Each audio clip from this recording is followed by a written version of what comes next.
আজকে ওর জীবনের শেষ দিন। এই শালা আজকে নিশ্চিত মরে যাবে। ওই যে মরে গেছে, তাড়াতাড়ি চলো।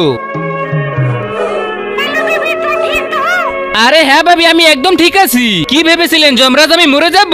আরে এতে আমার কিছু হবে না। শালা এইবার কোথায় যাবি? এখন তোকে মরতেই হবে। ঘরে কেউ নেই, লুকি লুকি লুডুস রান্না করে খাবো। শালা একবার শুধু গ্যাসটা অন কর। তারপর কি হলো সেটা দেখার আগে তোমরা যারা মহান আল্লাহকে ভালোবাসো ভিডিওতে লাইক করে চ্যানেলটি সাবস্ক্রাইব করে দিবে। যারা লাইক না করবে তাহলে বুঝো তোমরা আল্লাহকে ভালোবাসো না। অবশ্যই আল্লাহর নামটি কমেন্ট বক্সে লিখে যাবে। আরে বাবারে, সেই বাচ্চা বেঁচে গেছি। আরে মহারাজ, এই শালা তো মরার নামই নিচ্ছে না। মনে হয় ওর জন্য অন্য ব্যবস্থা করতে হবে। শোনো চিত্রকূপ, এখন আমরা গিয়ে ওকে মেরে আসবো। আরে তোমরা কারা? ওরে শালার হারামি, এত তাড়াতাড়ি ভুলে গেলি?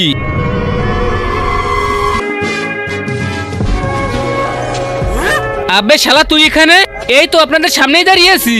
আরে শালা তুই বেঁচে আছিস, তাহলে আমরা কাকে মারলাম? আরে যমরাজ, এ তো আমার যমজ ভাই। মহারাজ জলদি ওকে বাঁচিয়ে দিন। আরে ভাই ওকে তো স্যার, এই শালাকে আগে ধর।